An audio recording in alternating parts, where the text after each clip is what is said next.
ಸಾಮಾಜಿಕ ನ್ಯಾಯ ಜಾಗೃತಿ ವೇದಿಕೆ ವತಿಯಿಂದ ಜಾತಿಗಣತಿ ಹಿನ್ನೋಟ ಮುನ್ನೋಟ ಕುರಿತ ವಿಚಾರ ಸಂಕಿರಣವನ್ನು ಬೆಂಗಳೂರಿನಲ್ಲಿಂದು ಹಮ್ಮಿಕೊಳ್ಳಲಾಗಿತ್ತು.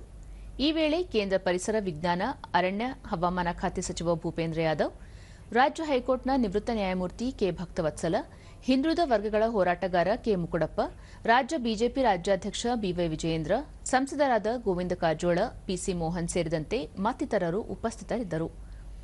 ಬಳಿಕ ಭೂಪೇಂದ್ರ ಯಾದವ್ ಸಾಮಾಜಿಕ ಮತ್ತು ಶೈಕ್ಷಣಿಕವಾಗಿ ಹಿಂದುಳಿದವರನ್ನು ಗುರುತಿಸುವಂತೆ ಬಾಬಾ ಸಾಹೇಬ್ ಡಾ ಅಂಬೇಡ್ಕರ್ ಅವರು ಸಂವಿಧಾನದಲ್ಲಿಯೇ ಹೇಳಿದ್ದಾರೆ. ಇದಕ್ಕಾಗಿ ಕಾಕಾ ಕಾಲೇಕರ್ ಆಯೋಗ ರಚಿಸಲಾಗಿದ್ದು, ಹಿಂದುಳಿದ ವರ್ಗ ಮುಂದೆ ಬರಬಾರದು ಎನ್ನುವ ಉದ್ದೇಶದಿಂದ ಕಾಂಗ್ರೆಸ್ ಈ ವರದಿಯನ್ನು ಕಡೆಗಣಿಸಿತ್ತು ಎಂದು ಹೇಳಿದರು.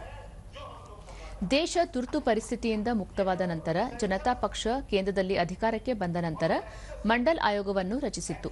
ಕೆಲ ವರ್ಷಗಳ ನಂತರ ಮತ್ತೆ ಅಧಿಕಾರಕ್ಕೆ ಬಂದ ಕಾಂಗ್ರೆಸ್ ಕಾಕಾ ಕಾಲೇಕರ್ ವರದಿಯ ಮಾದರಿಯಲ್ಲಿಯೇ ಮಂಡಲ್ ಆಯೋಗದ ವರದಿಯನ್ನು ಕಡೆಗಣಿಸಿತ್ತು. ಕಾಂಗ್ರೆಸ್ 400ಕ್ಕೂ ಹೆಚ್ಚು ಲೋಕಸಭಾ ಸ್ಥಾನಗಳಲ್ಲಿ ಗೆಲುವು ಸಾಧಿಸಿದ್ದರೂ ಸಾಮಾಜಿಕ ನ್ಯಾಯ ನೀಡಲಿಲ್ಲ ಎಂದು ತಿಳಿಸಿದರು. ಹಿಂದುಳಿದ ವರ್ಗಗಳ ಕಡೆಗಣನೆಯ ಪರಿಣಾಮವಾಗಿ ಉತ್ತರ ಪ್ರದೇಶ, ಬಿಹಾರ, ತಮಿಳುನಾಡು, ಪಶ್ಚಿಮ ಬಂಗಾಳ ಸೇರಿದಂತೆ ಹಲವು ರಾಜ್ಯಗಳಲ್ಲಿ ಕಾಂಗ್ರೆಸ್ ಅಧಿಕಾರ ಕಳೆದುಕೊಂಡಿದೆ. ಕರ್ನಾಟಕದಲ್ಲಿ ಹಿಂದುಳಿದ ವರ್ಗಗಳು ಜಾಗೃತಿಯಾದರೆ ರಾಜ್ಯದಲ್ಲಿಯೂ ಕಾಂಗ್ರೆಸ್ ಅಧಿಕಾರ ಕಳೆದುಕೊಳ್ಳಲಿದೆ. ಮುಖ್ಯಮಂತ್ರಿ ಸಿದ್ದರಾಮಯ್ಯ ಅವರು ಹಿಂದುಳಿದ ವರ್ಗಗಳ ವರದಿಯನ್ನು ಕಡೆಗಣಿಸಿದ್ದಾರೆ ಎಂದರು. ದೇಶದ ಪ್ರತಿ ವ್ಯಕ್ತಿಗೆ ಸಾಮಾಜಿಕ, ಆರ್ಥಿಕ, ರಾಜಕೀಯ ನ್ಯಾಯ ನೀಡುವುದೇ ಸಂವಿಧಾನದ ಆಶಯವಾಗಿದೆ. ಸಮಾನತೆಯ ಸಮಾಜ ನಿರ್ಮಾಣಕ್ಕಾಗಿ ಮೀಸಲಾತಿ ನೀಡಲಾಗಿದೆ ಎಂದು ಅವರು ತಿಳಿಸಿದರು.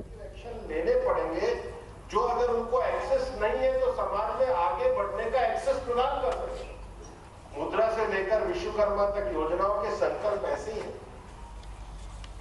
और इसके लिए जो सेंसस करने की बात है, तो आपने तो 70 साल में करी नहीं।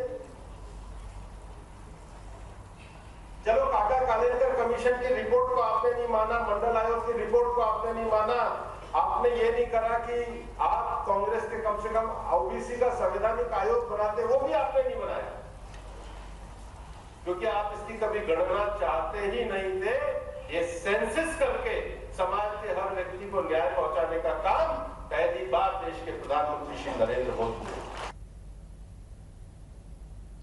ನ್ಯಾಯಮೂರ್ತಿ ಡಾ ಕೆ ಭಕ್ತವತ್ಸಲ, ದೇಶದಲ್ಲಿ ಜಾತಿ ಗಣತಿ ನಡೆಸುವುದಾದರೆ ನಿಖರವಾದ ಅಂಕಿ ಅಂಶಗಳನ್ನು ಸಂಗ್ರಹಿಸುವ ಮೂಲಕ ಸರ್ಕಾರಿ ಸೌಲಭ್ಯಗಳಿಂದ ವಂಚಿತರಾದವರಿಗೆ ನ್ಯಾಯ ಒದಗಿಸುವ ಕೆಲಸವಾಗಬೇಕು. ಆಡಳಿತ ಮತ್ತು ಯೋಜನೆಗಳ ಅನುಷ್ಠಾನ ಸಂದರ್ಭದಲ್ಲಿ ಪ್ರಾಮಾಣಿಕತೆ ಹಾಗೂ ಪಾರದರ್ಶಕತೆಗೆ ವಿಶೇಷ ಒತ್ತು ನೀಡಬೇಕು ಎಂದು ಅಭಿಪ್ರಾಯಪಟ್ಟರು.